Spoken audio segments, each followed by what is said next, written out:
We're hearing of very innovative ideas.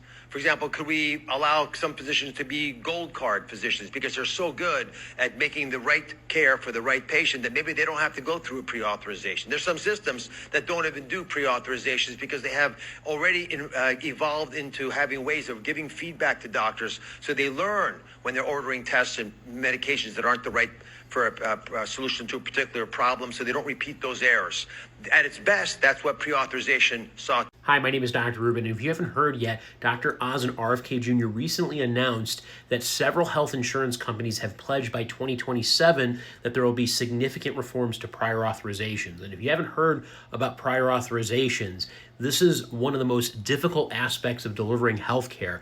The idea kind of makes sense in concept of trying to curtail healthcare costs by requiring physicians to fill out paperwork to explain to health insurance companies why certain medications or treatments are necessary.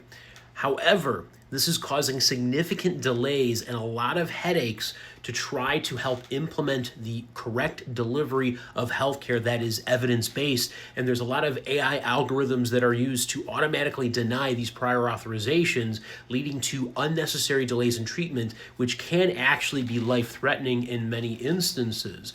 And so the reality is that we should just ban prior authorizations altogether. This idea of a gold card has been tried in places like Texas, and it doesn't seem to really bear out well because there's only small carve-outs that this could be applicable to, only small percentages of physicians that actually qualify for these cards, and it just doesn't really make sense. How can you actually figure out who is eligible for these cards when all this is just a bunch of hoop jumping so that health insurance companies end up making more money and patients and healthcare providers suffer as a result?